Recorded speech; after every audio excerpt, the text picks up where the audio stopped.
Well, let's kind of move on to our third one that we were discussing. Now, people might be surprised by this.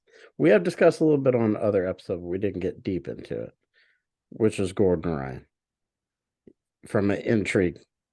So, kind of take it away with Gordon Ryan because I know this was Miguel's idea, but it is an interesting idea. So, let's go ahead and run with that.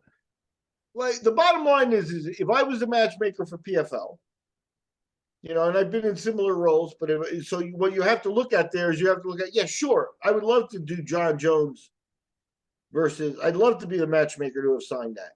But I physically, it cannot happen under the contractual world in which we live, right? So you can dream up, anybody can matchmake in terms of like this guy versus this guy be a great fight. The actual thing is getting it in the ring. I think Gordon Ryan is the most intriguing guy I see out on the radar anywhere. He's going through some health issues right now where he's been in the hospital and undergoing antibiotic treatment for strep throat and having some cleanup work done on his nose and things like that. I don't think any of that stops him from competing within the PFL's time frame of 2024.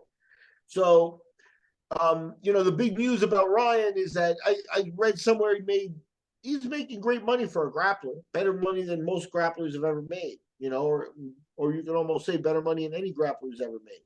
But you're still talking about six figures in terms of some of his paydays, in terms of his paydays, and he accumulates a few of those, and yeah, maybe he gets $500,000. And that's terrific for a grappler. He's already raised the bar.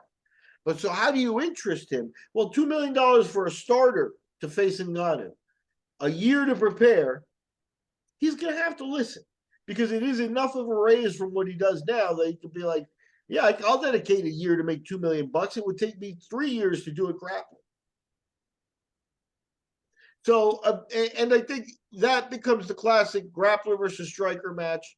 Gordon Ryan, he's young.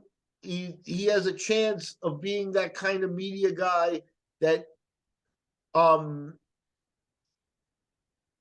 the other thing to me in that fight too, and same with Verhoeven, is now as a company, you can't be like Dana where it's like, Dana, I want Chuck to win and, I hate Tito and stuff like that. It's like, as a company, you got to be prepared for this to go either way. And Gordon Ryan is a guy that if Ngannou all of a sudden, you're going to be like looking at 2 fights and done with him because, he went 0-1 and then you're not sure what you're going to do with him or whatever. Maybe you decide to stick with him and re-sign him anyway. But then you've got a guy above him. And I think Gordon Ryan's a guy that could carry that crown. Everything I see about him, behavior, the way he commands a room, I think that's important. Yeah. I think, we're beyond, when you're talking about the millions of dollars that the PFL is going to put into this and stuff, we're beyond, just, well, we can figure this out locked in a room and we'll tell you how it went. No, this is about seeing it and showing it and putting it on a huge stage. And I think that Gordon Ryan could handle that. Yeah, and he has talked about fighting before, it just never materialized. So this could be the time. Yeah, I think he's the most classic matchup that there is. Verhoeven becomes another. Those are the two guys I think that make intriguing fights. Another name on my list was Sonny Bill Williams, who's a 37-year-old rugby legend.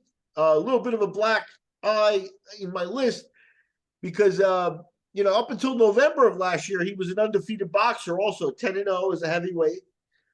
But he took a loss in boxing to Mark Hunt. Hunt might be available, but again, now with Hunt, with Sonny Bill, you're getting an all-time rugby player, like considered one of the all-time best rugby players.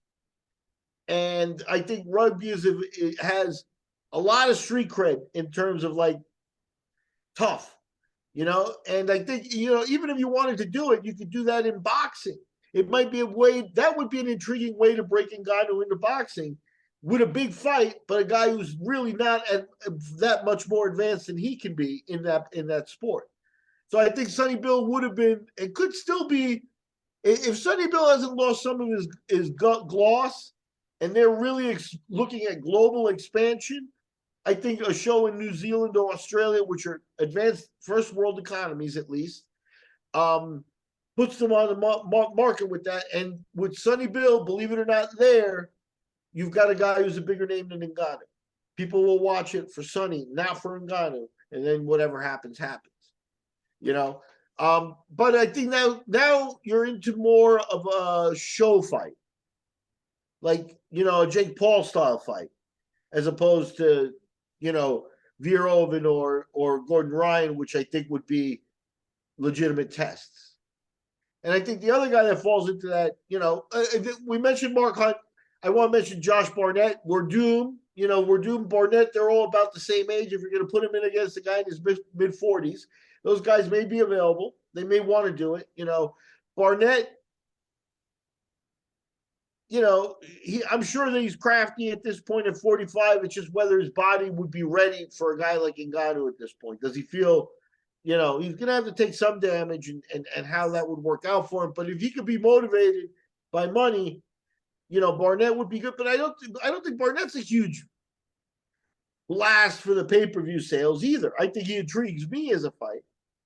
And then the other name there is another name from pro wrestling, not Brock Lesnar, but Jon Moxley, who is the WWE rival, AEW's champion or has held their belt consistently since that company started. He came from the WWE. He's known as a guy who's trained at times in MMA, and he's got that kind of rude WWE style where, he'll bleed, and he's a guy that, though he's on top of the world in terms of contract and stuff, will still go do independent stuff and stuff. He's got a real street cred. But I think you're onto a show fight there. He's going to be a little smaller than Ngannou, and he's going to have to count on his wrestling to get him through, ground and pound. I don't see how it goes for him. But that might help him on the pay-per-view. But I don't think Moxley gets them over the hump in terms of, I don't think AEW's got too many 3 million pay-per-view sales. And I think that's what you want with Ngannou's fight.